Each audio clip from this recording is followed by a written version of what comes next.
Dicey, and I'm the local history librarian here at the Kansas City, Kansas Public Library.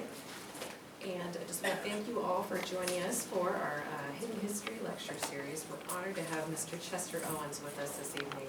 I would also like to thank Janice and Ron White and Civics for collaborating with us on these events. Before we start, I'd also like to mention that registration for the Riola Grant Center Big Chicken Giveaway will begin at 8 o'clock. And also we have another lecture coming up on January 13th. Tim Reeves, who is the director of the Eisenhower, or deputy director of the Eisenhower Presidential Library and Museum, will discuss his new book, The Ku Klux Klan in Kansas City, Kansas. And we have other lectures coming up. They're in the work and dates will be, are to be determined, but please check our library calendar and social media for updates coming very soon. Mr. Owens came to Kansas City at the age of 13. He attended Sumner High School and Sumner Junior College and received his bachelor's in business administration from Pittsburgh State University. He had a long career at H.W. Sewing and Company, retiring in 1998 as president. He's been a business professional, civil activist, humanitarian, and Kansas City historian. His collection of Sumner High School articles and artifacts helped to establish the Sumner Alumni Room, which is named in his honor. In 1983, Mr. Owens was the first African-American in the 20th century elected to the Kansas City Council, and he served as the chairman of the Labor and Industry Committee of the NAACP. He's received numerous awards throughout his lifetime for his civil rights and community service work. Please join me in welcoming Mr. Chester Owens.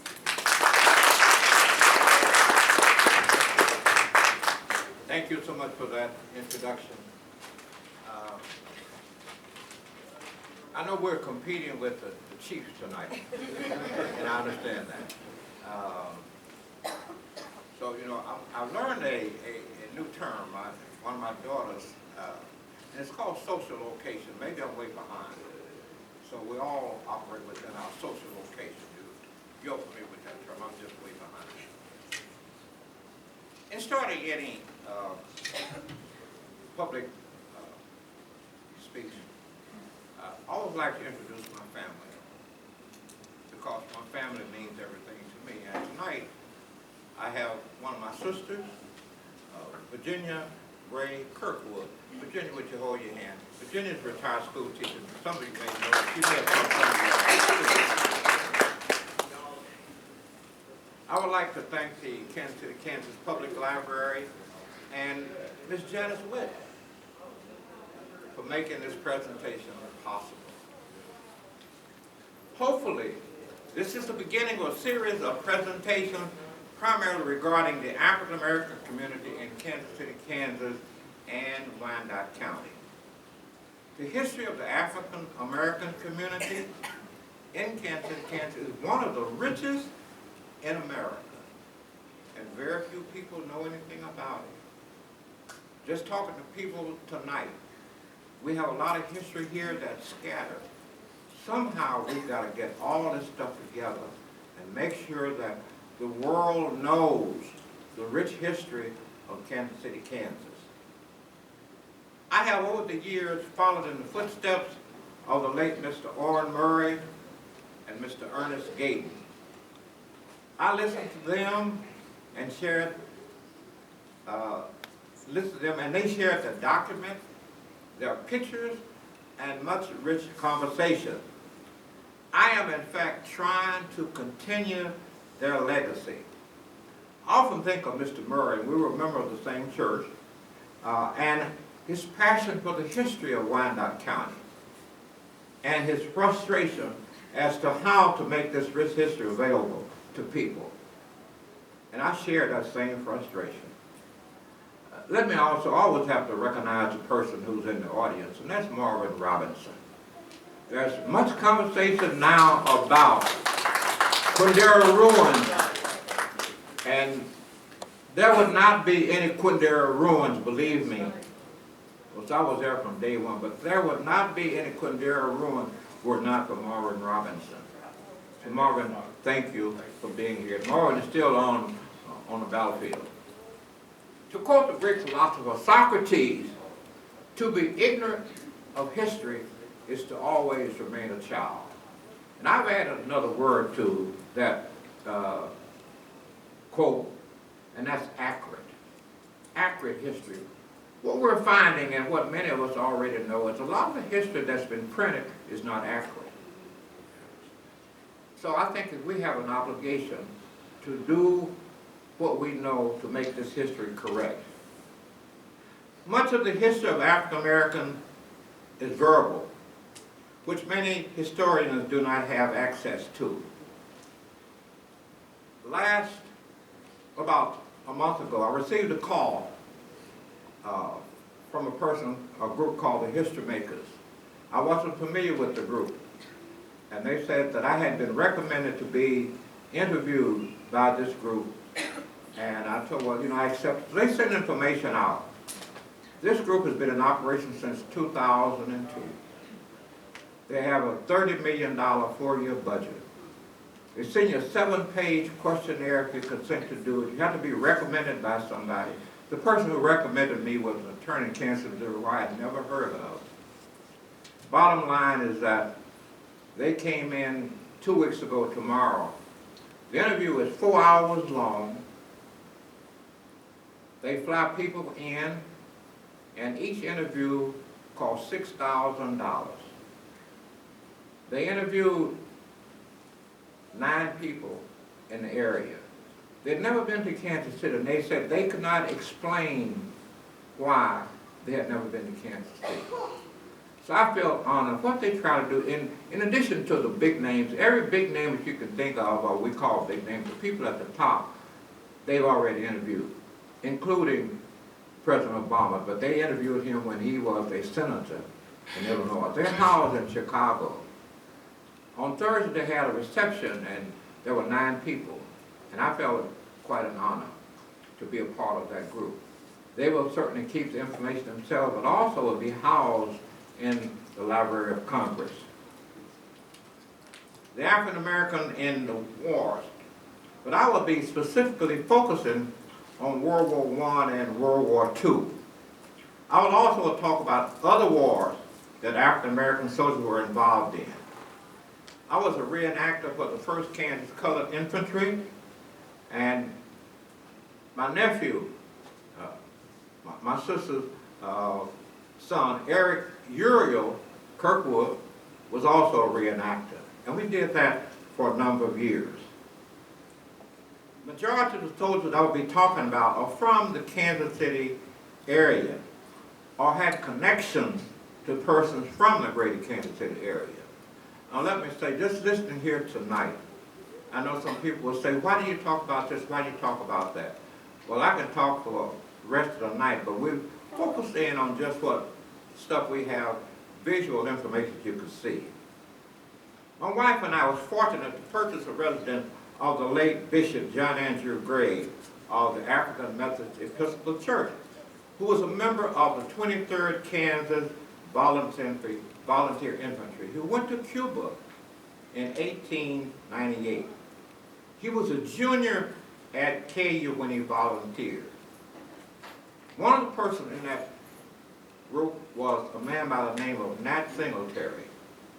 If you drive down Washington Boulevard, at the corner of 11th and Washington Boulevard, there are 2 brick apartments, and they call them Nat Singletary apartments.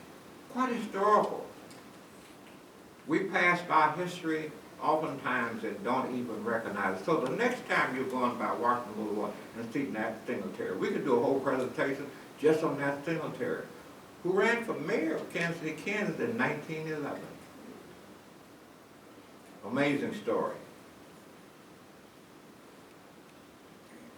The picture of Bishop Gray is laying over there on the table when he was in the 23rd Kansas Infantry. He left KU in his end of his sophomore year in 1898. In this book, they list all of the persons who were part of the 23rd Kansas Colored Volunteer Infantry. And over half of them were from Kansas City, Kansas. And oftentimes, in searching our history, we really don't know, or we may hear that our foreparents may have been involved or relatives. These books are available complete with names.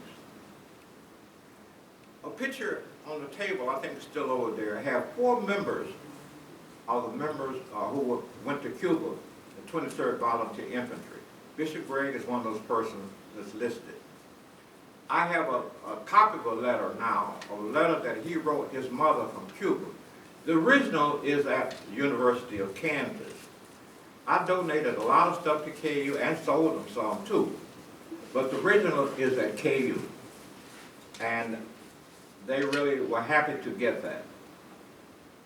Also a part of the 23rd Kansas Colored Volunteer Infantry was the lawyer, but he wasn't an attorney, by the name of B.S. Smith, who was an attorney here in Kansas at that time, and was one of the original members of the Niagara movement. Kansas City, Kansas had 2 people who were part of the Niagara movement. In a minute, we're going to hopefully have someone who will do a presentation on I.F. Bradley Sr., Francis Bradley Robinson, who's done 2 books.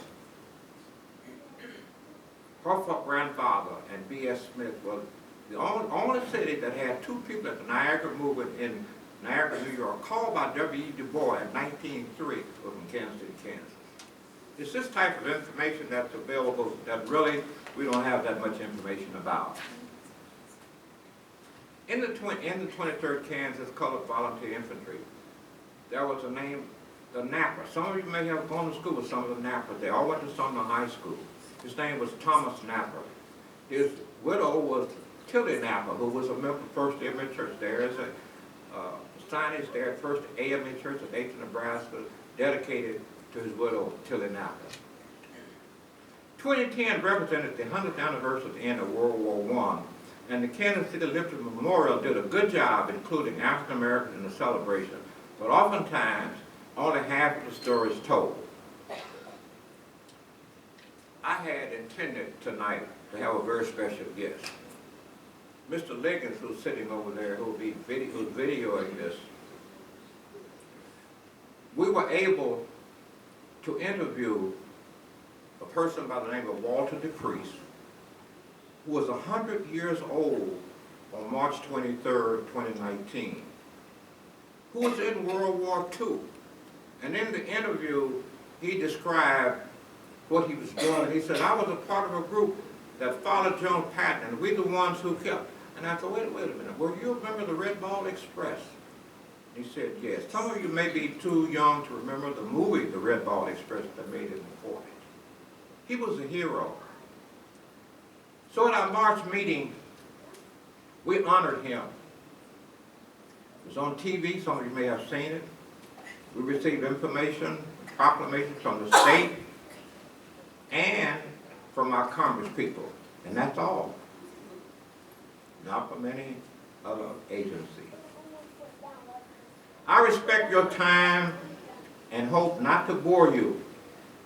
The vast majority of the African American unit had a band. Look, you want to grab it. Good, okay. The African American units introduced jazz and ragtime to France and to a great extent to England.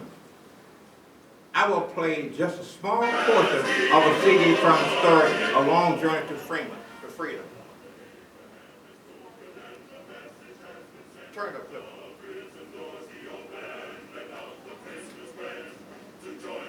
Can you hear that?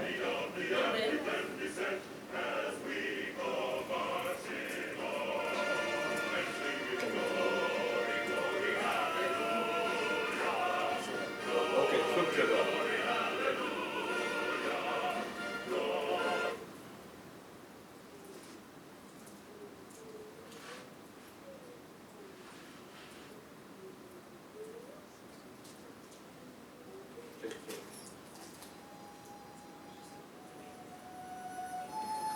This one is quite moving. These were songs from the Long Road to Freedom.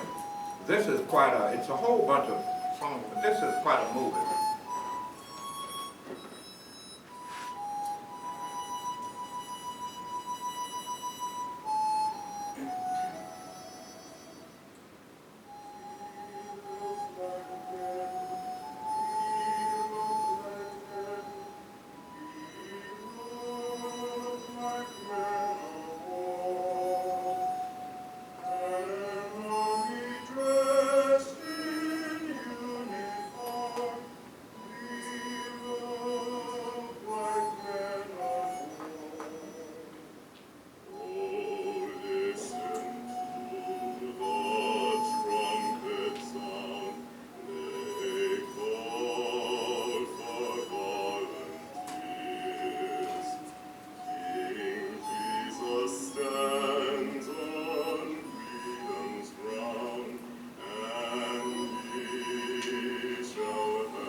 just a bit of it.